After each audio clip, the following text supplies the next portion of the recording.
Hello everyone, welcome back to the channel. My name is Andre and I'm your bookworm, and today we are back into Lord of the Mysteries, not to review a volume, but to review the special episode number 1. Alright, before we start with the actual review, let me just give you an update on where I am. I am probably, I think, less than 5 chapters from finishing volume 6, so hopefully I'll finish it today. But yeah, last week we had a bit of content, this week we have a bit of content, soon there will be more content coming up. And yeah, hopefully the 6th volume will have a really good score. I'm predicting it will, considering all that has been happening. But this video is not about the volume, the web novel, this is about the TV show. If you don't know what I'm talking about, Lord of the Mysteries is a web novel written by Qian Shui De Wuzei, or Cuttlefish That Loves Diving. It has thousands of, I mean, 1,000 something chapters, 8, 9 volumes maybe. I'm currently on the 6th one. I've read all the previous ones, reviewed them here on the channel, so you can check out the reviews.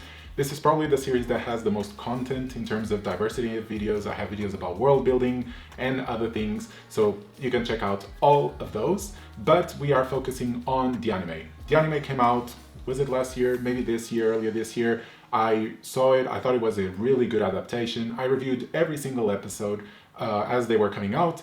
And just last week, when I was going about my business, I realized that there was this special episode that I had no idea was gonna come out, and apparently it's the first one of 3 special episodes. I have no idea what the other 2 will be about. This one, I saw it, I enjoyed it, I'm gonna talk more about it, but yeah, this is just the gist of what Lord of the Mysteries is. Alright, so a bit of context about this episode, because it is a special episode, and the reason why it's special is probably because we don't actually follow Qian, which is our main protagonist, and the episode doesn't happen as a continuation of the ending of season 1. This is pretty much a bit of world building, or character building I should say, of one of the side characters, which is Derek Berg. Now, we saw a very brief scene of him in the anime where he joins the Tarot Club and he chooses a card, but we didn't get much context beyond that. I was kind of upset about it. I don't remember if I commented, but I thought there should be a bit more of contextualizing of Derek Berg, because he becomes such a pivotal character, especially in the volume I'm at the moment. Like, he introduces a whole side of the world that we have no idea about.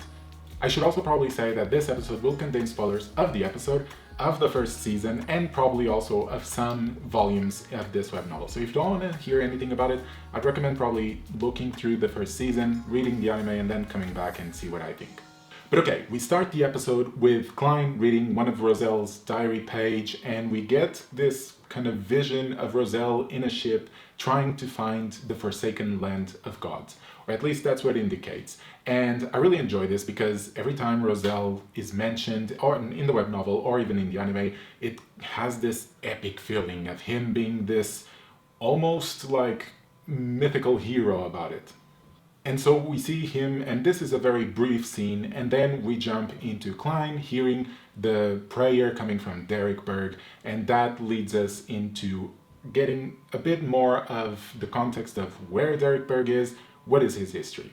For context, Derek Berg lives in a place called City of Silver, which is in the Forsaken Land of Gods, this land that has been forsaken by the gods and is completely dark. It has only lightning to illuminate the place, and it seems quite dire, quite grim. There's a lot of darkness and a lot of danger around because there's a lot of monsters that try to kill people. On top of that, there's not much sustenance. They only feed off of this black-faced grass, and therefore people really need to fight for their survival. Evolution and science aside, I think the Forsaken Land of Gods is really cool. It creates this mystery vibe to a whole region, a whole continent, land. I don't know how big it is, but it really makes you think of what dangers lurk, what really happened in the place, and how people survive, how have they changed, all of these different components.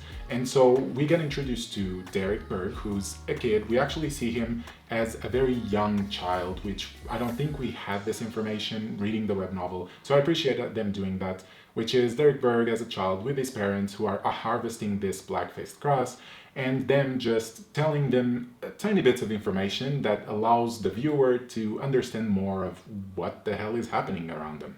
And then we kind of jump a bit into the future where we see Derek Berg's parents going on an expedition. Now, in the web novel, we have context that Derek Berg's parents died because he had to kill them because they were corrupted from an expedition. I think this information is given.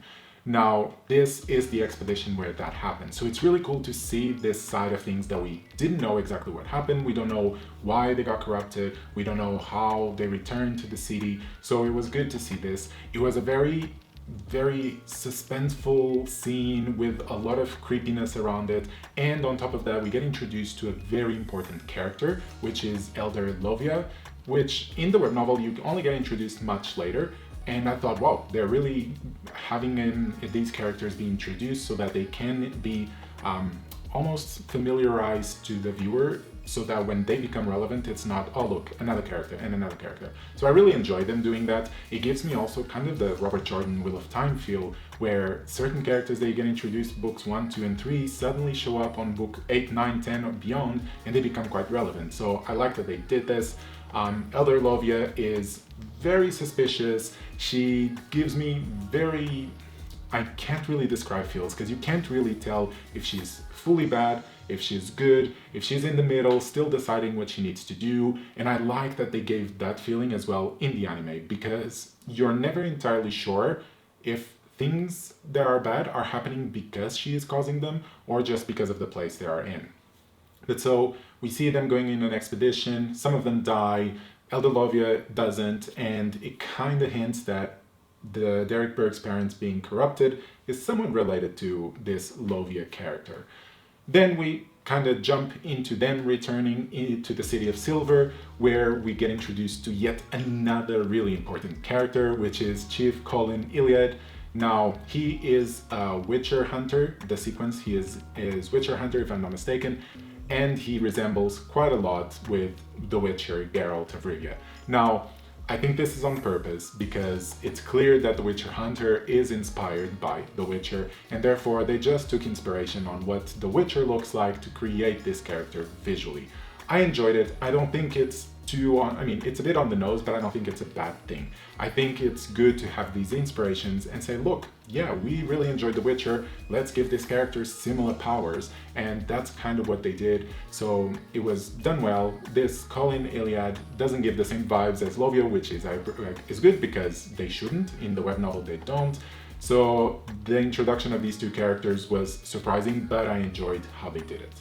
When these two get together, they kind of realize, okay, the parents are corrupted, so we need to call in their child to kill them, because apparently it's a curse of the City of Silver where the children have to be the ones killing their parents. Otherwise, the parents would turn into evil spirits and kill more people in the city, and therefore they cannot afford that, because the city is already so poor and so constrained in terms of people and resources that they cannot allow something like that to happen. And therefore they call Derek. Derek is kind of forced and cries while doing it, and it's a very emotional, powerful scene of him having to do this at the same time that we see a harvest ritual celebration happening outside of the hall where Derek is. So it gives this contrast that even the harvest ritual, it's not super happy, because it's done, there's a fire, but it's done in the darkness. And yeah, you see some people celebrating, but it doesn't give the same feel of celebration as other types of ritual like that would happen in medieval fantasy or something like that. There's always this shadow of sadness or oppression in the ritual, which I think combines well with what Derek is doing. So after that happens, he descends the stairs, bloody, crying, and goes back to his room, where he has a gift given by his parents, which is this orb. And that's the orb he prays to, and that Klein, when he's up in the fog realm, hears and answers the prayer, bringing him into the fog realm and asking him to choose a card from the tarot cards, the major arcana, if I'm not mistaken. Of course, he ends up choosing the sun, which is very symbolic, and I think this being the end of the episode pairs really well with all that happened till then, because throughout the episode we see Derek really wanting to save the city, getting the sun out and into the world again, and just get rid of the curse that the city faces, so that people don't have to kill their own parents and live in that oppressive environment and always eating the same food, which is the black-faced grass, which doesn't seem very appealing. So he basically summarizes all that by choosing the card The Sun, so it was really good. Overall, I really enjoyed the episode. I have no idea what the other two episodes will be about, but I'm very curious just to get this contextualizing of characters into the world of Lord of the Mysteries, because I think, again, the Forsaken Land of Gods will be super important, so it's good that we have this introduction so that when it becomes important, we already have the information available to us. And besides, we also get to connect to this other character that barely showed up. That way we see who he is, what his motives are, and why he needs Klein as much as Klein needs him. There's also a couple of details throughout the episode, kind of like Easter eggs, like a certain map appearing that doesn't reveal much, but if you know what you're looking for, you will see it. And at the point that I'm at, I could detect some of those Easter eggs. Maybe I didn't see them all because I haven't read the whole web novel, but I enjoy that they do this nuggets that you can only see if you know what you're looking for. So yeah, I think this overall was a good episode. I want to know what you think. Do you enjoy the episode? Do you think the animation was same quality as before? I really think so. I think they did really well, the whole environment of the Forsaken Land of Gods. But I kind of want to know what you think. So comment down below and let me know what you think. And if you're new, of course, don't forget to subscribe, like the content, and you shall be seeing me on Thursdays and Saturdays, okay? See you soon.